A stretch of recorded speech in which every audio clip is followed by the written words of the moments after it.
IDEFRAN, Instituto de Divulgação Espírita de Franca, apresenta Sementeira Cristã. Oferecimento: Escritório Modelo, Contabilidade, Informática, Serviços de Despachante, Pegue Leve, Distribuição e Supermercado, Grafimpress, o papel real da impressão, Escolas Pestalozzi, uma boa educação é para sempre, e Panificadora Pão Nosso, com estacionamento para clientes.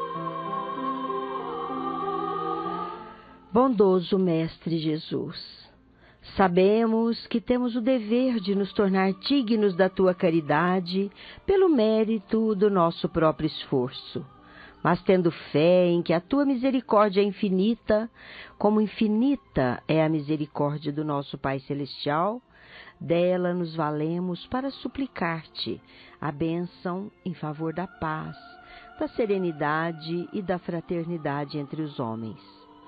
Somos indignos, bem o sabemos, mas ainda assim te repetimos a súplica. Sê conosco, divino amigo, agora e sempre.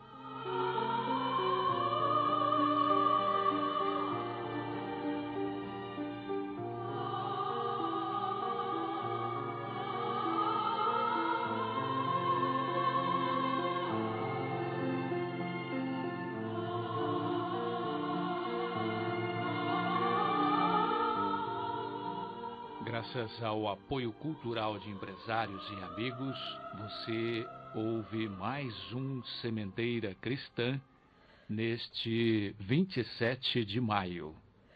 Programa espírita produzido e dirigido pelo IDEFRAN, Instituto de Divulgação Espírita de Franca. A sua primeira sessão. Os espíritos superiores respondem. De O Livro dos Espíritos, destacamos a questão número 377. A pergunta: o espírito do alienado se ressente depois da morte do desarranjo de suas faculdades mentais? A resposta: ele pode sentir algum tempo depois da morte até que esteja completamente desligado da matéria. Como o homem que acorda se ressente algum tempo da perturbação em que o sono o mergulha. A sessão deste programa, que atende a perguntas dos ouvintes, hoje atenderá a pergunta formulada pela nossa prezada ouvinte, Marta Ricci, da cidade de São Joaquim da Barra. Ela assim formulou: será que, tendo fé em Deus e em Jesus, estaremos livres do assédio dos espíritos obsessores? Vamos aguardar um pouquinho, minha cara Marta, que a resposta virá no final deste programa. Como tema central do programa de hoje, julgamos de bom alvitre tecer algumas considerações acerca de assuntos relativos à conduta que o homem deveria adotar como caminho efetivo para a sua felicidade. E, para sermos felizes, é inarredável a necessidade de fazer os outros felizes. A doação de si mesmo ou a doação de meios capazes de promover a felicidade dos outros. Enfim, a harmonização com os desígnios das leis divinas. Ouvintes, Pedro de Camargo, sob o pseudônimo de Vinícius, no seu livro Na Escola do Mestre, escreveu sobre a esmola da viúva pobre da parábola de Jesus e, ao mesmo tempo em que aplica a sua interpretação da referida parábola, chama-nos a atenção para a maneira como devemos nos conduzir ante aqueles que se encontram abaixo de nós. Sentando-se Jesus em frente à caixa do templo, onde eram depositadas as esmolas, observava como o povo punha ali as suas dádivas. Muitos ricos colocavam grandes quantias. Chegou, porém, uma pobre viúva e ali depositou 2 moedas de pequeno valor. E Jesus, chamando a atenção dos seus discípulos, disse-lhes: Em verdade vos digo que essa pobre viúva deu mais que todos os ofertantes. Estes deram do que lhes sobrava. Ela deu da sua pobreza, deu o que possuía, tudo de que dispunha para o seu sustento. Vendo em Jesus o Mestre, o Educador, que ensinava através das páginas do livro da vida, fazendo do mundo uma escola, vamos considerar o fruto de sua observação com respeito à dádiva dos ricos e à dádiva da viúva pobre. Narra o texto que Jesus acompanhava o gesto daqueles que depositavam no tesouro do templo as suas ofertas. O excelso intérprete da justiça divina verificou que os homens ricos lançavam vultosas somas no cofre daquele templo, julgando talvez assegurar com seu ouro uma bela posição no reino dos céus. O que, porém, chamou a atenção dele de modo particular foi a insignificante oferta da viúva pobre, que colocou na caixa das esmolas 2 moedinhas de cobre de valor não mais que alguns centavos.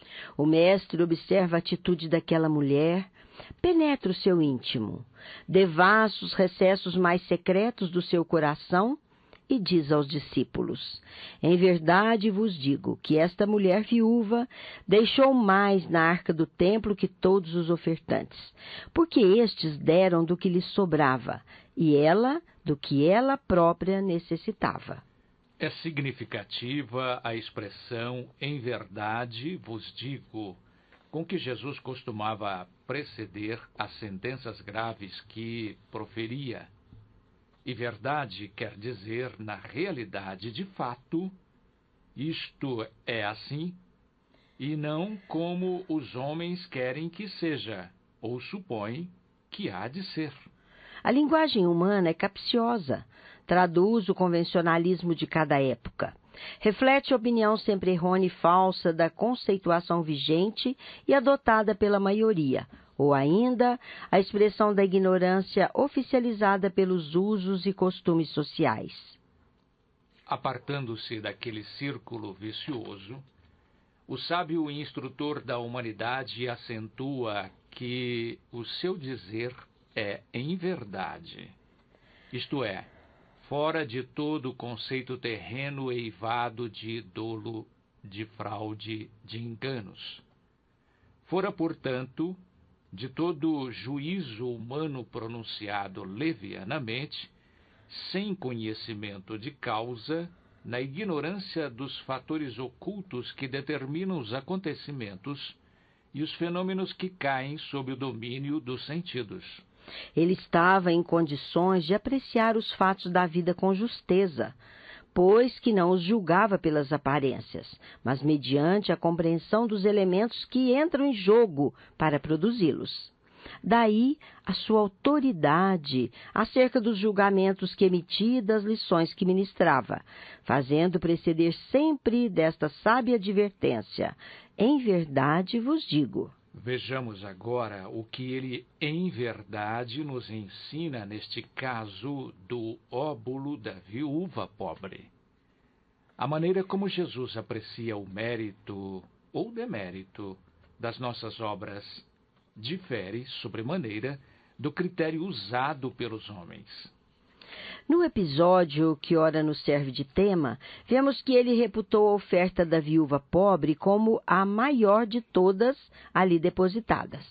Nada obstante, foi a mais pequenina, numericamente. Vamos a um momento musical para reflexão. De Schumann, com orquestra RGE, regência de Henrique Simonetti, Reverie.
Na observação quanto às ofertas de esmolas ao Templo de Jerusalém, o mestre louvou-se não nas aparências, isto é, no que se podia perceber com os sentidos, mas nos motivos íntimos que impeliram os ofertantes a lançar suas dádivas na arca do templo. Quais os fatores que prevaleceram no ânimo dos ricos para que dessem grandes somas? A vaidade? Talvez. Porque as ofertas eram feitas publicamente. O interesse de comprar com o seu ouro a simpatia dos deuses, esperando poder contar com a felicidade futura? Poderia ser também para agradar os influentes sacerdotes e aos poderosos pontífices, usufrutuários e desfrutadores das rendas do templo.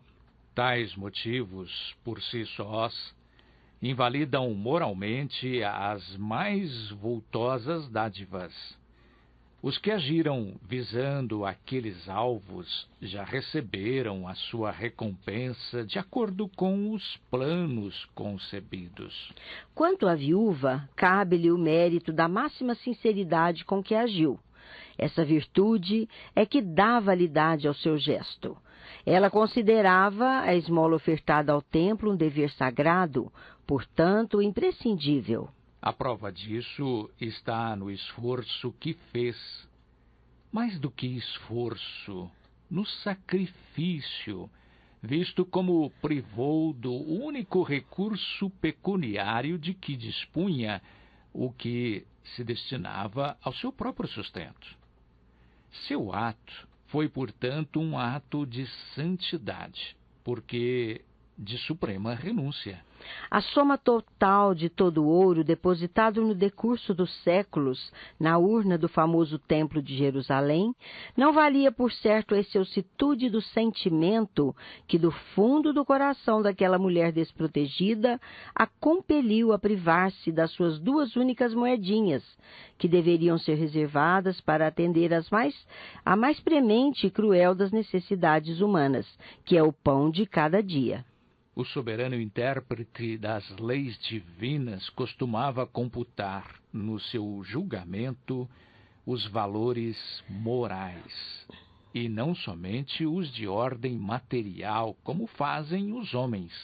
É por tudo isso que devemos entender a observação de Jesus como restritiva, posto que, a partir da sua sábia opinião, a ínfima oferta da viúva pobre, comparada com a opulenta oferta dos ricos, deve ser considerada como inexpressiva apenas na sua expressão numérica, porquanto foi a maior de todas, se considerada do ponto de vista da caridade e da moral.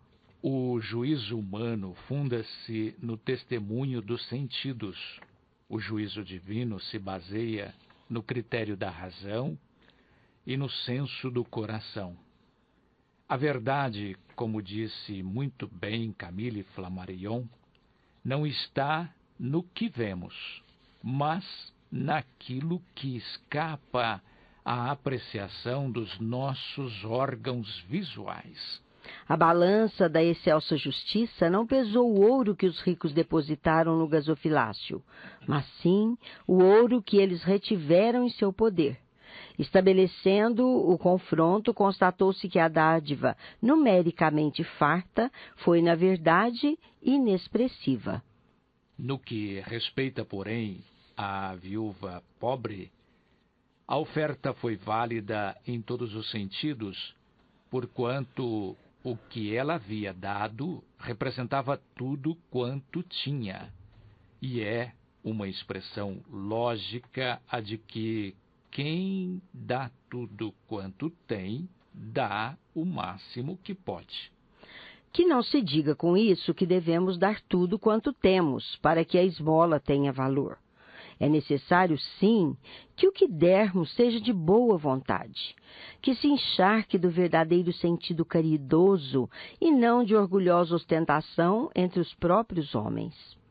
Não é possível haver dádiva maior do que aquela que representa tudo quanto se possuía, porquanto fica sem nada aquele que julga necessário acudir a alguma recomendação caridosa ou meramente religiosa.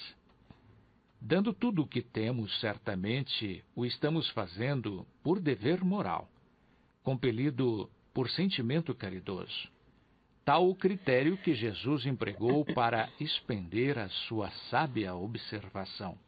No Evangelho segundo o Espiritismo, vemos sobre a questão as seguintes considerações expendidas por Allan Kardec e os espíritos instrutores. Muitas pessoas lamentam não poder fazer tanto quanto gostariam por falta de recursos suficientes. E, se desejam a fortuna, dizem elas, é para dela fazerem um bom uso. A intenção é louvável, sem dúvida, e pode ser muito sincera em alguns casos. Mas é certo que seja em todos completamente desinteressada? Vamos ao nosso momento musical mediúnico. É o Espírito de Noel Rosa, pela psicografia de Marta Galego Tomás, na voz de Magali, que nos brinda com Expressão Maior.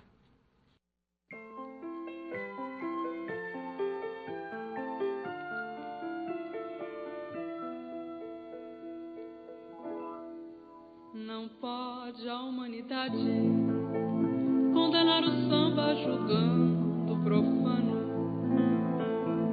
porque a música é a maior expressão do sentimento humano. Não é a melodia que incentiva a maldade ou a corrupção. Em samba ou sinfonia mostra o cantador sua evolução. Não se ensina a criança contando historinhas a conhecer Jesus. Não se ensina ao letrado através da ciência o caminho da luz.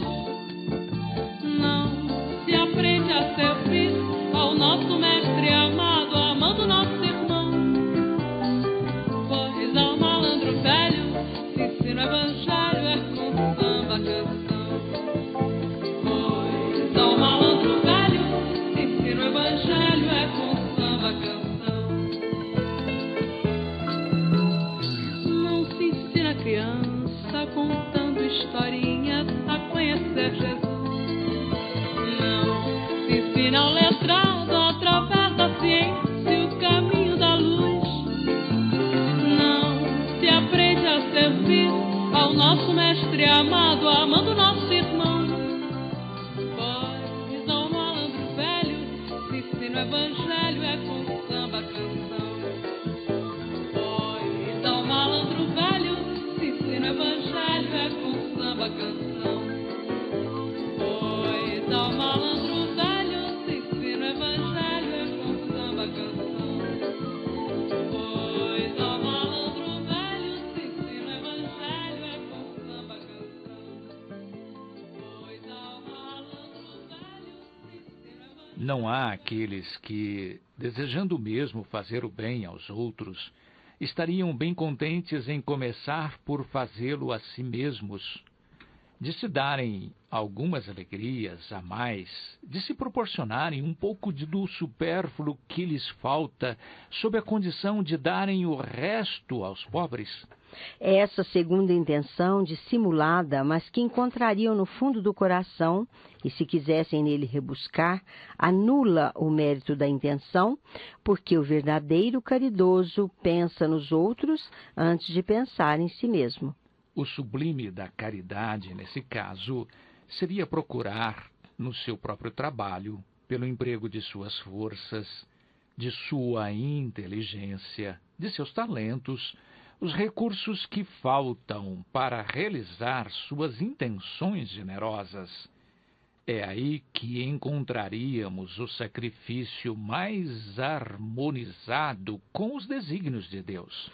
O assunto continua, mas agora o nosso mais um momento musical mediúnico, de autoria dos espíritos de Lamartine Babo e Ataulfo Alves, promessa é dívida. Devido a uma falha técnica, nós vamos continuar o assunto e apresentaremos a música na próxima semana. Sobre o tema caridade, de que se ocupa o programa de hoje, infelizmente, a maioria sonha com meios mais fáceis de se enriquecer de repente e sem trabalho, correndo atrás de quimeras como descobertas de tesouros, uma chance incerta, mas favorável, ou a recuperação de uma herança inesperada. Que dizer, Eurípides, daqueles que esperam encontrar, para os acompanhar nas pesquisas dessa natureza, auxiliares entre os espíritos? Seguramente eles não conhecem nem compreendem o objetivo sagrado do Espiritismo, e ainda menos a missão dos espíritos, aos quais Deus permite se comunicarem com os homens, por isso são punidos pelas próprias decepções. Aqueles cuja intenção é pura de toda ideia pessoal devem se consolar de suas impossibilidades em fazer tanto bem quanto gostariam, pelo pensamento de que o óbolo do pobre que dá, privando-se do próprio sustento, pesa mais na balança de Deus do que o ouro do rico que dá sem privar-se de nada. A satisfação seria grande, sem dúvida, em poder largamente socorrer a indigência, mas se ela é pobre, é preciso se submeter e se limitar a fazer o que se pode. Aliás, não é apenas com ouro que se podem secar lágrimas. Aquele que quer sinceramente se tornar útil aos seus irmãos, para isso encontra 1000 ocasiões. Que procure tais ocasiões e as encontrarão com facilidade. Se não as tem de uma maneira, as tem de outra, porque não há ninguém, tendo o livre gozo de suas faculdades, que não possa prestar um serviço qualquer, dar uma consolação, abrandar um sofrimento físico ou moral. Que faça uma tentativa útil à falta de dinheiro. Cada um não tem seu trabalho, seu tempo, seu repouso, dos quais pode dar uma parte. Aí também está o óbolo do pobre, a moeda da viúva. Amemo-nos uns aos outros e façamos ao outro o que queríamos que nos fosse feito. Toda religião, toda moral se encontram encerradas nesses 2 preceitos. Se fossem seguidos nesse mundo, seríeis todos perfeitos. Se esse princípio fosse observado por todos, não haveria mais ódio nem divergência. Direi mais ainda. Não haveria mais pobreza, porque o supérfluo da mesa de cada rico, muitos pobres se alimentariam. E não veríeis mais nos sombrios bairros mulheres arrastando consigo miseráveis crianças necessitadas de tudo. Ricos, pensai um pouco nisso, ajudai com o que tendes de melhor os infelizes. Dai, porque Deus vos retribuirá um dia o bem que houverdes feito, para que encontreis, ao sairdes do vosso envoltório terrestre, um cortejo de espíritos reconhecidos, que vos receberão no limiar de um mundo mais feliz.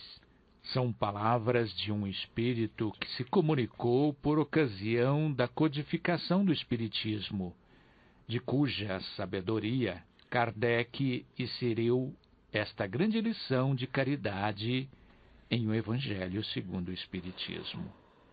Disse ele mais: se pudesseis saber a alegria que experimentei em encontrar aqui no mundo espiritual aqueles a quem pude beneficiar em minha última vida terrena. Amai, pois, o vosso próximo, disse ele, amai-o como a vós mesmos, porque sabereis agora, esse infeliz que repelis talvez seja um irmão um pai, um amigo, que afastais para longe de vós. E então, qual será o vosso desespero em reconhecendo no mundo dos espíritos? Desejo que compreendais bem o que pode ser a caridade moral, a que cada um pode praticar e que nada custa materialmente, e, entretanto, a que é a mais difícil de se pôr em prática. A caridade moral consiste em se suportarem uns aos outros, e é o que menos fazeis nesse mundo inferior, onde estáis encantados com resultados materiais. Há um grande mérito, crede-me, em saber calar para deixar falar alguém mais tolo. E ainda, aí está um gênero de caridade. Saber ser surdo quando uma palavra de zombaria escapa de uma boca habituada a escarnecer.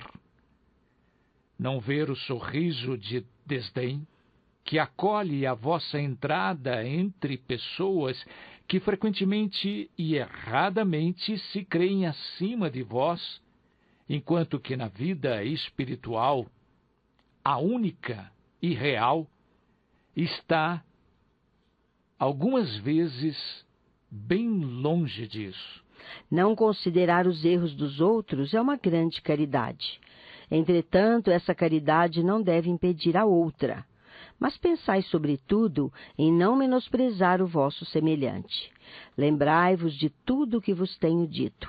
É preciso lembrar sem cessar que no pobre rejeitado talvez estejais repelindo um espírito que vos foi muito caro e que se encontra momentaneamente em posição desfavorável.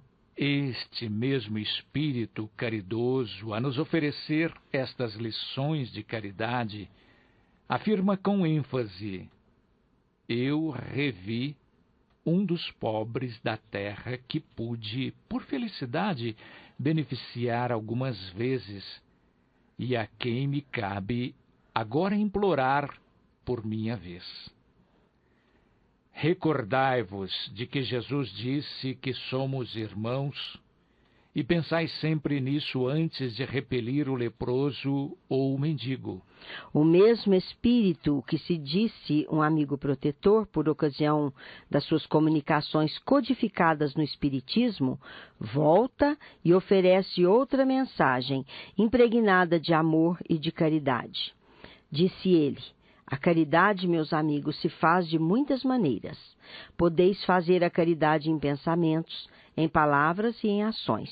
Em pensamento, orando pelos pobres abandonados que morreram sem ter podido ver a luz. Uma prece do coração os alivia.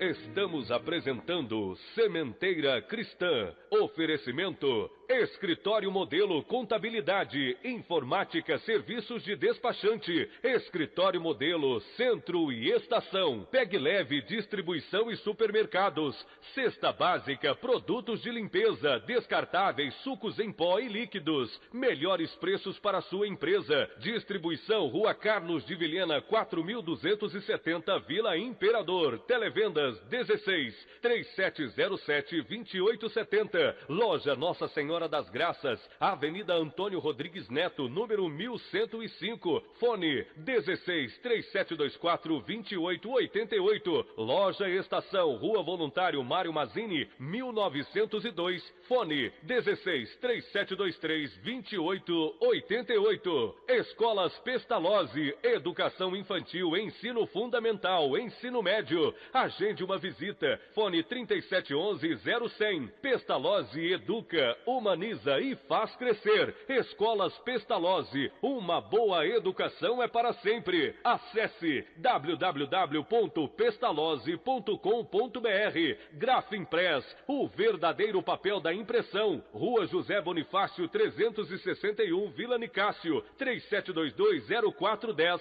e 3722-0418. Panificadora Pão Nosso, Rua Padre Anchieta 2163 Centro, 3722 2933, com estacionamento para clientes. Idefran, Instituto de Divulgação Espírita de Franca, Major Claudiano 2181 Centro, www.idefran.com.br.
A seguir, Sementeira Cristã apresenta Claramente Vivos.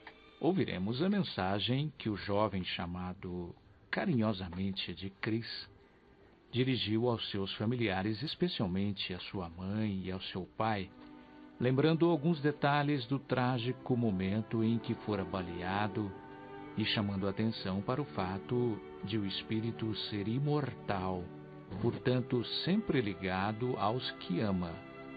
Vamos ouvir a mensagem na interpretação do nosso companheiro Euri Carvalho. Querida mãezinha Heloísa, dominado pela saudade e pela emoção, venho escrever-lhe poucas frases. O seu longo sofrimento e a sua luta me sensibilizam profundamente. Nós que vivíamos um para o outro, sem nos alienarmos do mundo, agora nos buscamos em diferentes vibrações, e você persevera, clamando por uma justiça que a terra não pode proporcionar. A morte não é um fim, e eu escrevi sobre isso. É o repouso entre dois estados da vida. Quando viemos para cá ricos de sonho, em 1987, deixando a querida Assis em São Paulo, não poderíamos imaginar que haveria uma dolorosa interrupção na noite de 30 de maio de 1991, quando a bala mortal me vararia o pâncreas, o fígado, os intestinos, levando-me à libertação do corpo, na madrugada seguinte, aos seus primeiros minutos. Naquela noite de quinta-feira, eu saíra com o carro, como você recorda, e fui rever os amigos no SOS Burgers, não imaginando o que iria suceder. Tudo foi muito rápido, que não irei detalhar, porque você conhece com riqueza de pormenores. Desejo alentá-la e não evocar tristezas. Por isto, recordai-me-ei do sono que me tomou após as dores e o frio lancinantes. Repousei e nada mais soube. Não lhe posso dizer quantos dias permaneci neste estado. Ao despertar, amparado por bondosos seres, um médico me tranquilizou, afirmando-me que tudo estava bem e que eu ficaria bom. Só depois, porque notasse a sua ausência e a dos nossos, que um sacerdote se aproximou e com infinito carinho disse-me que era o Monsenhor Vinhetas, que vivera em Santa Rita do Passa Quatro, e que ali estava em nome dos nossos familiares para me auxiliar. Ele explicou-me tudo e fui tomado pelas lágrimas. O tempo, lentamente, educou-me e sinto-me hoje muito feliz. Não fosse a circunstância da separação física, e eu me consideraria em plenitude. Acompanhei passo a passo as suas dores e as suas lutas. Você fez o máximo e cumpriu com seu dever. Agora é tempo de perdão, de esquecimento do mal e planificação do bem. Ninguém foge de si mesmo, e os infelizes que se tornaram instrumento das leis divinas não fugirão de si mesmos. Nós resgatamos, mamães, pesado compromisso passado, cruel, e estamos liberados. Eles seguirão adiante e recolherão as sementes da violência que usam. Portanto, planifiquemos o futuro. Há muita criança esperando por nós. As ruas estão abarrotadas e a nós cabe a tarefa de amá-las e socorrê-las. Você é idealista e dedicada, possuidora de excelentes valores morais, que pode e deve aplicar na construção de um mundo melhor e justo. Seu filho não trouxe marca de vícios, nem álcool, fumo ou drogas, como você o sabe. Estou em paz e tenho visitado os amados avós Telésforo e Irene, e as tias Irene e Maria Elisa, os primos queridos, e recordo-me especialmente do Herbert. Acompanho a renovação da querida Poliana, que merece amar e ser amada. Ela é digna e sei que triunfará. Agradeço aos meus amigos que a ampararam e a auxiliaram na luta, entre as quais a Marinês, a Raquel e o Morgado. Mãezinha querida, renove-se e viva. Levante-se e conquiste o espaço do bem. Beijos e carinho afetuoso em relação à nossa amada família, ao paizinho Álvaro, seu filho de todo o coração, Cris.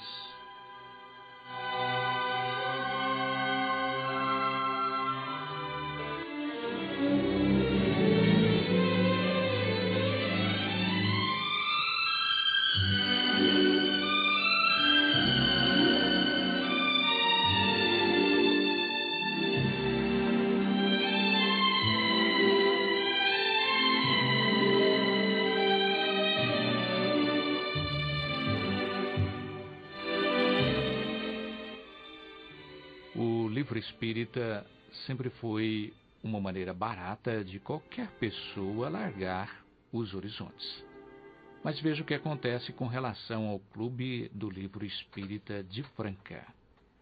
Um livro cujo preço normal é às vezes mais de R$30, no Clube do Livro Espírita de Franca sai por apenas R$15, se for retirado no Idefran. São opções mensais entre romance, ciência, religião, mensagens, autoajuda, infantil, etc. Quem preferir pode receber o seu livro no local que indicar, com um acréscimo do custo da entrega atualmente de R$3. Torne-se associado do Clube do Livro Espírita de Franca e receba um livro por mês. O associado também pode adquirir sobras de livros distribuídos em meses anteriores pagando o preço atual.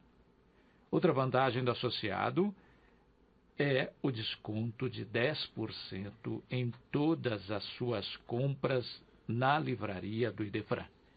Inscreva-se, DDD 16 3721 8282 ou através do endereço eletrônico idefran@idefran.com.br.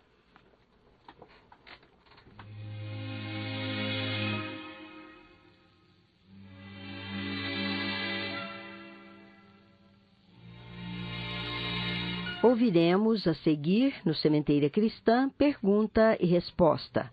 Hoje a pergunta que será respondida foi enviada da cidade de São Joaquim da Barra pela nossa prezada ouvinte Marta Ricci. Ela perguntou à equipe do Idefran: será que, tendo fé em Deus e em Jesus, estaremos livres do assédio dos espíritos obsessores? E agora, minha cara Marta, volta para responder a sua pergunta o nosso companheiro Euri Carvalho. Recorramos ao Evangelho segundo o Espiritismo sobre esse assunto, bastante complexo, mas instigante do significado da fé. Todos nós trazemos no nosso íntimo esse sentimento, que pode ser traduzido por força, crença, convicção e confiança, e que nos permite realizar, criar, alcançar e executar coisas de ordem material e de ordem espiritual. Jesus nos afirmou que se tivéssemos a fé do tamanho de um grão de mostarda, seríamos capazes de remover montanhas. Sabemos que ao usar a figura de linguagem montanha, ele quis se referir às dificuldades de ordem física e moral, obstáculos, doenças e enfermidades que são encontradas nessa nossa caminhada evolutiva.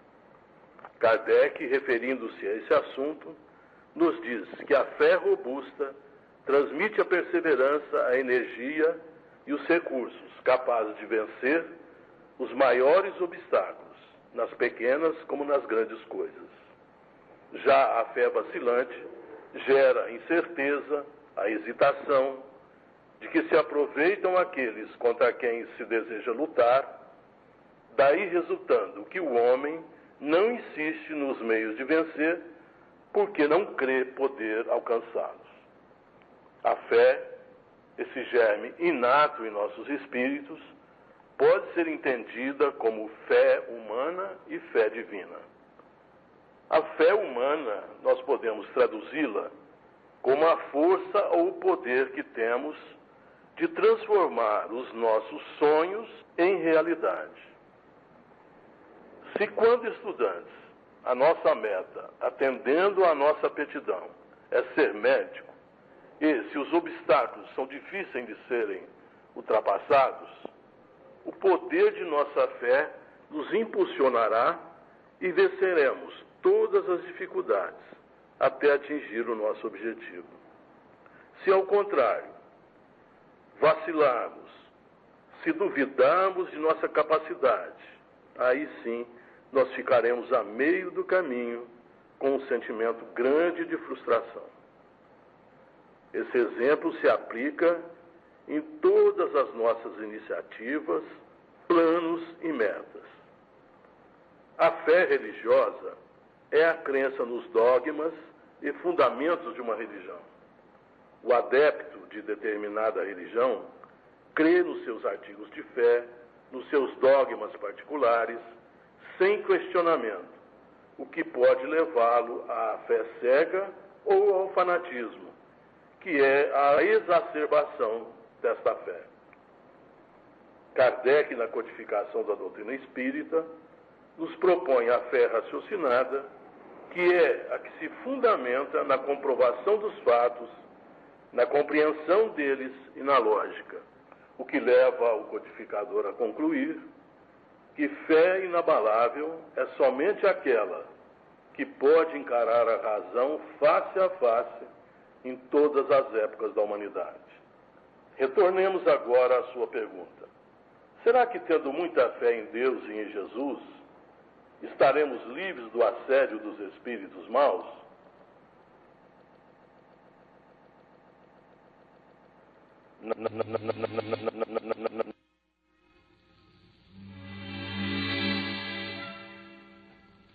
Perguntas para esta sessão devem ser endereçadas ao Idefran, Rua Major Claudiano, 2181, CEP 14.400.690, Centro, Franca, São Paulo. Ou ligue 16-3721-8282. Ou ainda, envie um e-mail, idefran@idefran.com.br. O lar constitui seção permanente, onde a doutrinação e a caridade com os filhos pedem, às vezes, sacrifício secular. Com este lembrete do espírito Humberto de Campos, pela psicografia de Chico Xavier, encerramos o nosso Sementeira Cristã. Agradecemos pela audiência e lembrem-se, o Sementeira Cristã pode ser ouvido também pela internet. Em tempo real, www.radioimperador.com.br. A qualquer tempo, www.idefran.com.br. Apresentaram o programa de hoje Eurípides Mendonça, Nara Carlone, participação de Vicente Benatti e Euri Carvalho.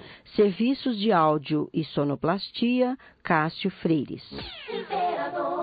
Inserção digital, Antônio Carlos Essado.